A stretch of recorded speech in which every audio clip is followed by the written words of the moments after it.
You're about to go to bed right now. Do not watch this. Rumors of Satanism in the music industry are decades old.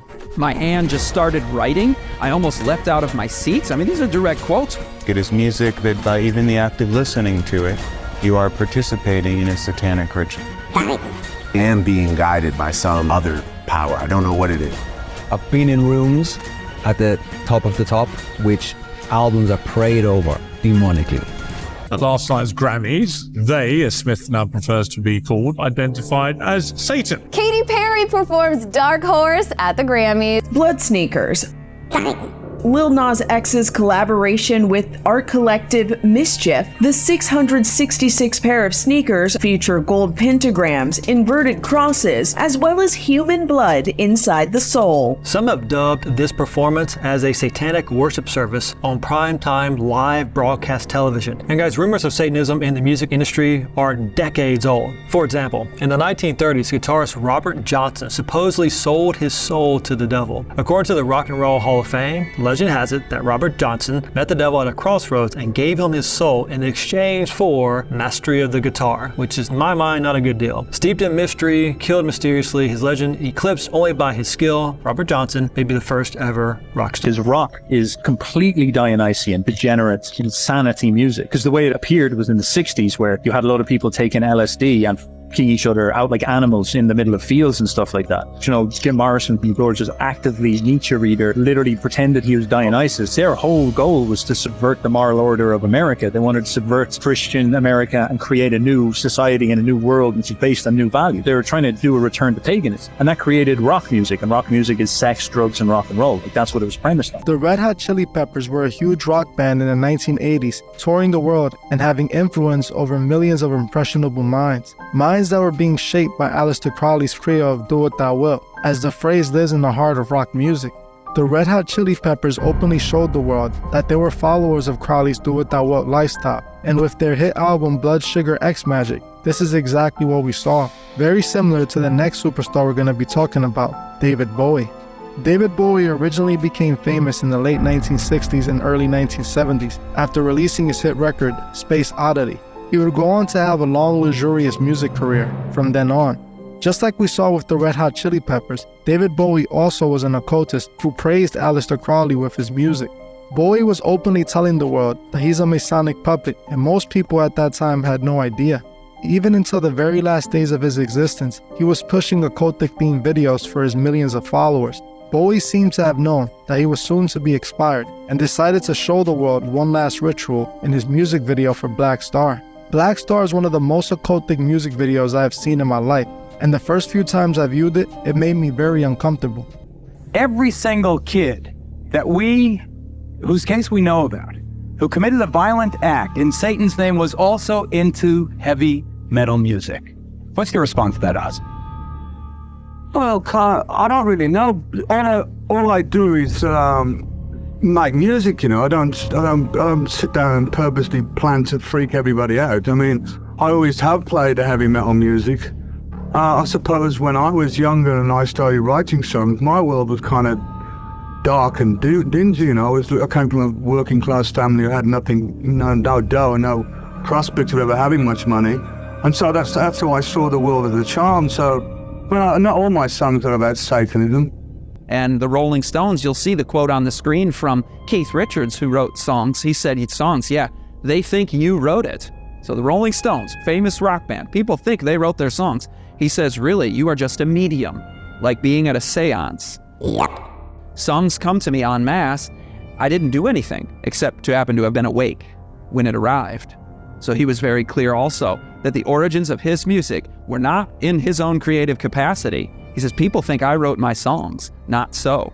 Same thing with Jimmy Page and Robert Plant of Led Zeppelin. They said that they received the song Stairway to Heaven, the most played song in radio history at one point at least, and they said that My hand just started writing. I almost leapt out of my seats. I mean, these are direct quotes where they say their hand just started writing and it startled them, and they received that song, that they did not compose that song. Drake finally admitted that a demonic spirit is using him to make his music. In this video, he talks about his process on songwriting and recording, and he finally exposes what spirit he's operating under. I can put in the maximum amount of effort. I can use all my heart and my soul, in my writing. But at the end of the day, I am being guided by some other power. I don't know what it is. Let's take a look at what power is guiding him to make his music. Give a about your mob, boy.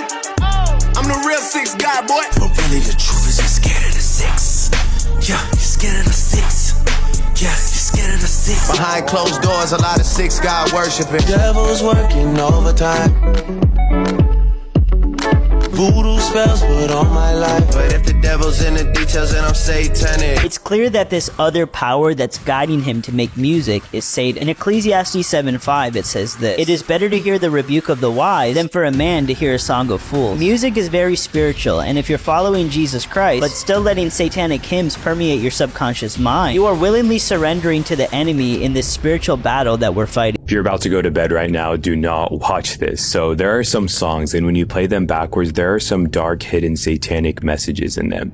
The first one I'm going to show you is Stairway to Heaven. You might have already heard it, but the second one I'm going to show you is a song by Beyonce, and when you play it backwards, it's just super creepy. Watch this. It's just a sprinkly for the make queen. Yes, there are 2 paths you can go by, but in the long run, there's still time to change.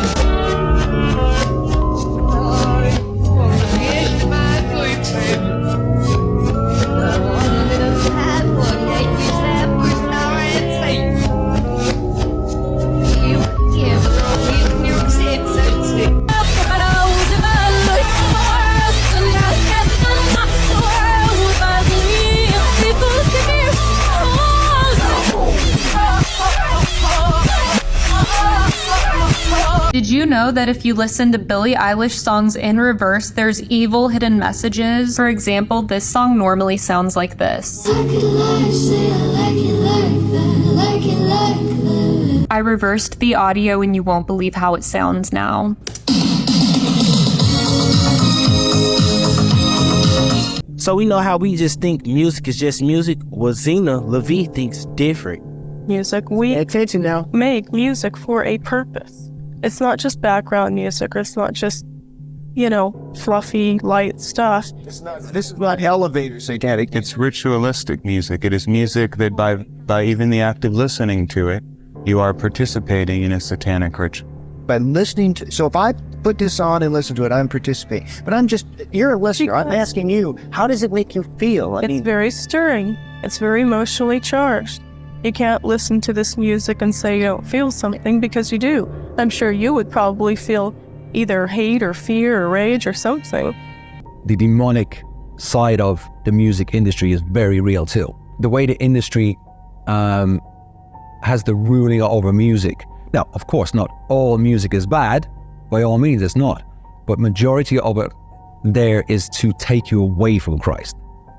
100% take you away from Christ. In terms of the lyrics, is that what you mean? Or do you mean the industry itself, people, the big players in the industry? Both, lyrically, and both big players. Both. I've been in rooms at the top of the top, which albums are prayed over demonically. Music is prayed over demonically. That goes out to the world, goes out to the radio stations, goes out to the public. And when you see that stuff and know that stuff, it's frightening. What do you mean by that, Shane, prayed over demonically? So, rituals, ceremonies, everything to bring, to give light to the devil, to Satan. It's a satanic music industry. That's majority of what it is. Do you mean figuratively, or do you mean literally you've been in... Literally, yes. For all your Sam Smiths, to your Dojo Cats, to your Beyoncés, they are so demonic, it's unbelievable. And we can't, it's in front of us. It's something that we kind of go, oh, it's just music. But it really isn't.